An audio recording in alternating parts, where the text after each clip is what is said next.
18, 19 అప్పుడు నా second film, third film, fourth film అప్పుడే నేను కథ విన్నప్పుడు ఇది బాగాలేదు, ఇదేం కదా అసలు అని నాకు తెలుసు.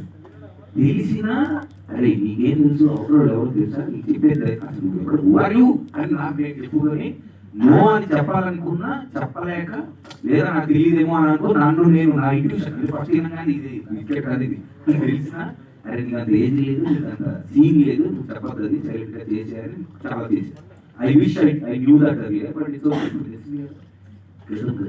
సో ఈవెంట్ కి తీయని వెయిట్ చేసుకోవడానికి yes correct and cinema release అయిన తర్వాత మాకు వేరే ఏమైనా వెయిట్ 100% డౌటే లేదు దాంట్లో.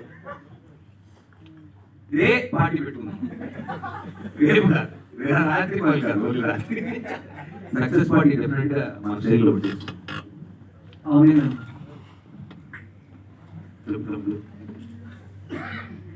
యానిమల్ కన్నా వైల్డ్ ఉంది సినిమా చూడడానికి. ఆయన ఏమైనా సందీప్ రెడ్డి ఉంది కదా, ఏమైనా ఇన్స్పిరేషన్ తీసుకున్నారు?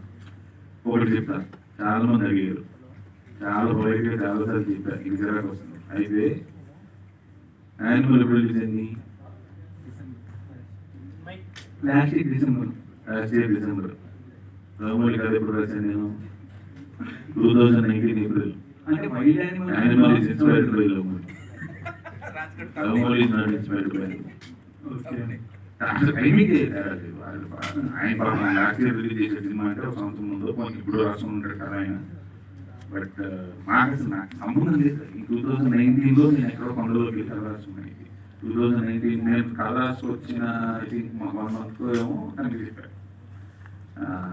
అప్పుడే విని చేద్దాం అనుకున్నాం. కోవిడ్ ఆగి తర్వాత చాలా ఇతర వల్ల మాకు 3-4 years అయ్యాయి. ఆ టైంకి అసలు యానిమల్ అనేది ఏమి తెలియదు, ఇంకోటి ఏమి తెలియదు, నథింగ్. సో ఇది ముందు వచ్చి ఉంటే యానిమల్ కంటే ముందు అనేవాడు అప్పుడు యానిమల్ ఏంటి లోబడి లాగుందని. అంటే టైటిల్ వైల్డ్ యానిమల్ అని పెడితే కరెక్ట్గా సెట్ అయిపోతుంది. ఓకే కానీ బట్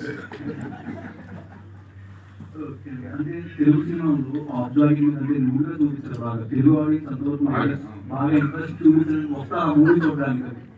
సరే ఇందాక అదే నెక్స్ట్ క్వశ్చన్ లైక్ ఇది వేరే లాంగ్వేజ్ లో తీస్తే ఈ సినిమాలు నీష్ అంటారు, లేకపోతే భలే తీశారు వరల్డ్ అంటారు, రేవు వాళ్ళ ఇండస్ట్రీలో వాళ్ళు రేవుగా కథలు తీస్తున్నారు. ఇలాంటి మానాడి అమ్మది ఎంతసేపు సినిమా ఇది ఆడియన్స్ గా మేము అవతల కూర్చుని సినిమా చూస్తున్నప్పుడు మన చుట్టుపక్కల అనే మాట మేము ఆ మాటలోంచి వచ్చాం.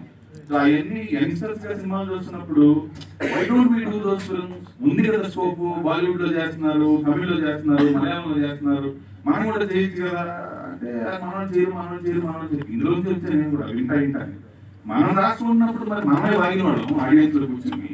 సో